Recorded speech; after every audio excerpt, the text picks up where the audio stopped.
আপনার দলিল ঠিক রয়েছে কিন্তু আপনার বায়া দলিলে যদি সাবেক দাগ ঠিক রয়েছে কিন্তু হাল দাগে যদি ভুল দেখা যায়, কথাই ঠিক আছে অঙ্কে ভুল রয়েছে, এই ধরনের সামান্য যদি ভুল হয় তাহলে এই ভুলের জন্য কিন্তু সম্পত্তি কখনোই আপনাকে হারাতে হবে না।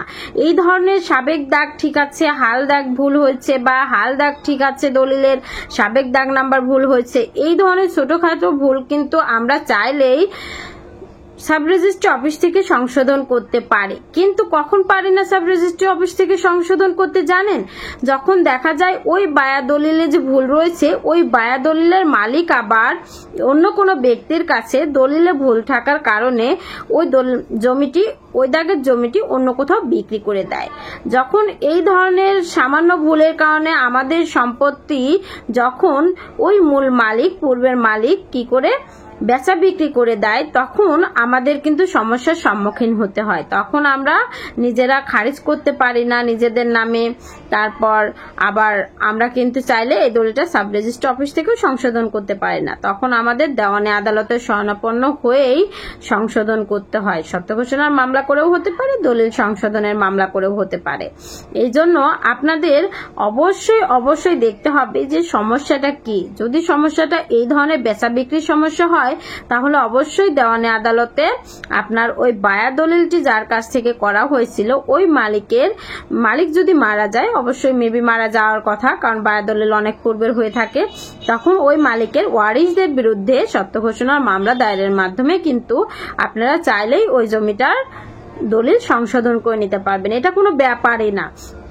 এই ছোট্ট একটা ভুলের কারণে জমি যে বেচা বিক্রি হয়ে গিয়েছে, তাদের থেকে দখল উদ্ধার করা খুবই কষ্ট, তাদের একটা দলিল হয়ে গিয়েছে, এই সব সমস্যার সম্মুখীন আপনারা মনে করেন দেওয়ানি আদালতে গেলে অনেক বছর ধরে মামলা পরিচালনা করতে হবে, এই ধরনের জমি হয়তো আমরা আর বুঝে পাবো না, ফেরত পাবো না।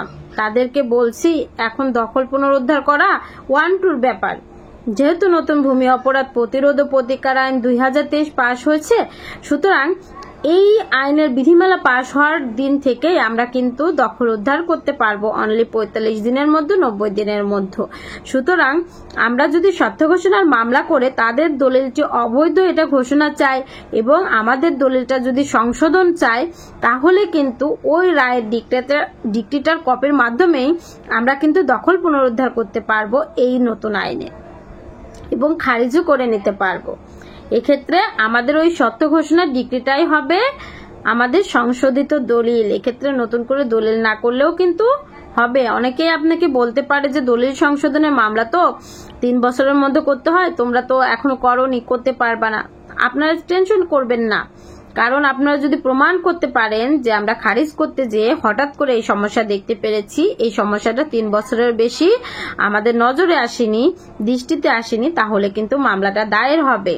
কারণ কজ অফ অ্যাকশন অ্যারাইজ হবে সেদিন থেকে কিন্তু মামলার করার সময় সৃষ্টি হয়, কারণ উদ্ভব হয়। আর এই বিষয়টি প্রমাণ করা ছাড়াও আমরা কিন্তু সত্য ঘোষণার মামলা করে এই দলিল সংশোধন করতে পারবো এবং দলিল বাতিল চাইতে পারবো।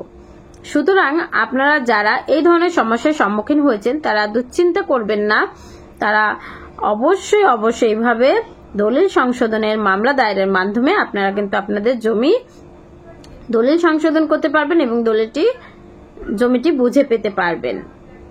আর যখন কোনো দলিলের সাবেক দাগ এবং হাল দাগের মধ্যে যে কোনো একটি ভুল থাকে, তখন যে কোনো একটি তো সঠিক আছে, ওই সঠিক দাগের মাধ্যমেই কিন্তু এই দলিলটি 100% কি করা যাবে, সংশোধন করা যাবে। কারণ একটি জমির যদি পূর্বের দাগ নাম্বার ঠিক থাকে তাহলে ওই দাগের জমি যে